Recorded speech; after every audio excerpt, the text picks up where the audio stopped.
Back with you here this week to talk the Red Hurricane Minute with that Newcastle guy named Larry Kelly.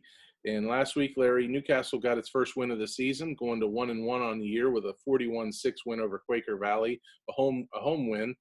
That's the good news. The kind of suspect news is they had 14 penalties for 125 yards. At least 6 of those infractions were procedure penalties. Correctable mistakes, as coaches like to determine those penalties.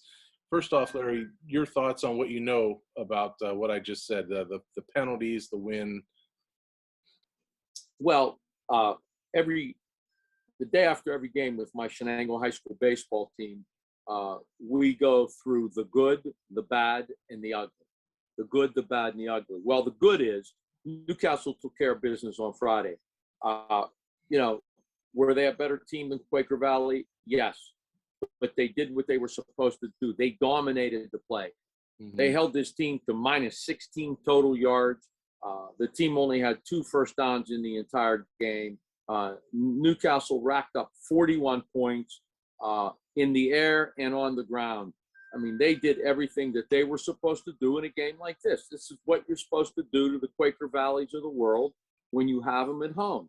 And they did it. And so that's the good. And that's something to build off of.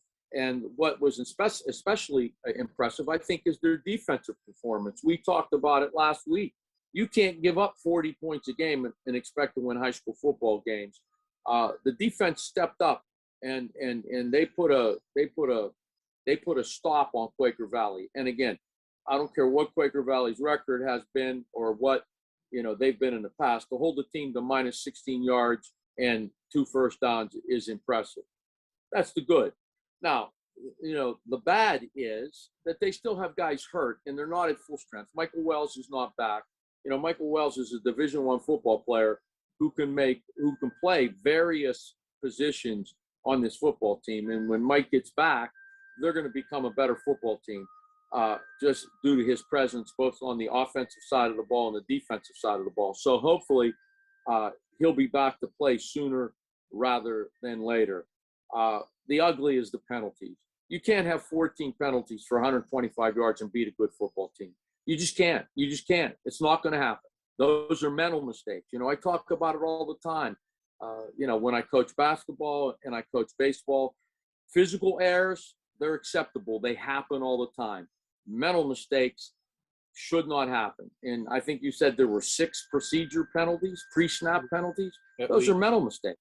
Mm-hmm. Those are mental mistakes. And I'm sure if I watched the game film, some of the penalties were mental mistakes. Making blocks in the back when the angle was bad and no need to do it.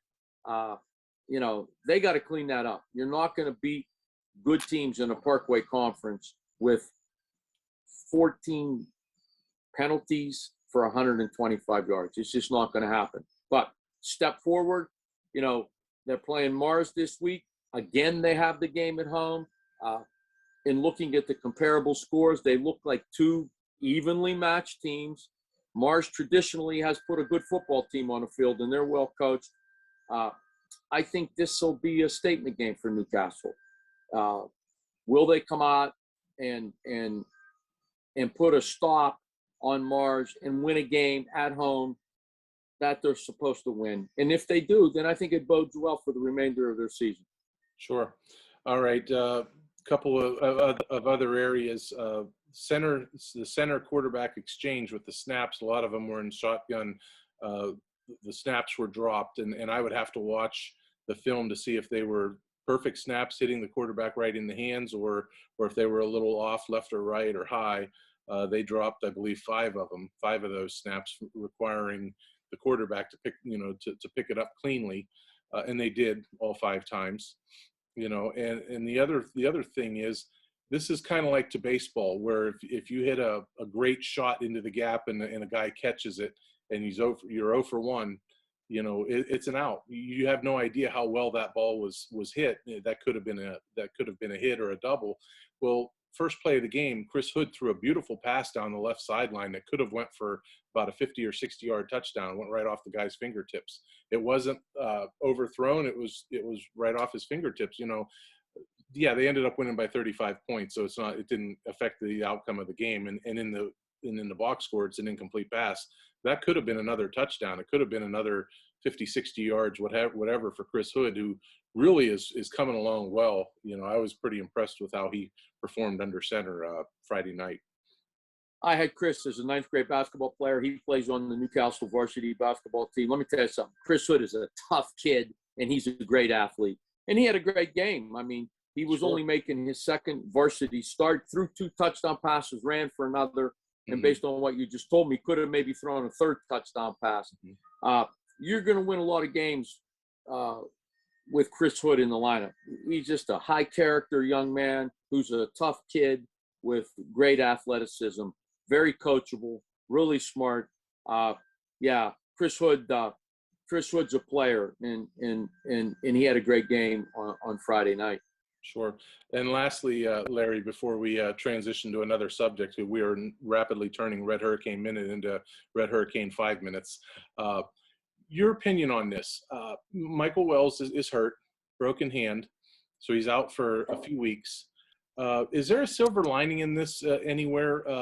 From the standpoint that they're playing all these games, they're non-conference games. So when it gets time to be conference games against the conference opponents, and they're scouting Newcastle, they're not going to see Michael Wells and what he can do. Certainly they can go back to last year, yeah, absolutely. But guess what? Joe Cowart and his staff can come up with new wrinkles, new formations, different pass patterns and things like that. Is that going to be a good advantage for Newcastle that, hey, guess what? It's conference time now. He's healthy, and you don't have anything to go on in terms of film study. Listen, Michael Wells is no secret to anybody. He's a stud. And I think the good news is, and the advantage is, you have a Division I football player who's coming back to your lineup, who can be a force on the offensive side of the ball and the defensive side of the ball, who offensively can play various positions.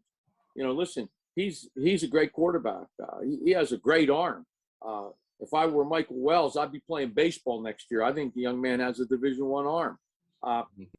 So the good news is, when he comes back, it's going to make your football team better, and it's going to make you better on the offensive side of the ball at a couple different positions, depending on where they decide to play him.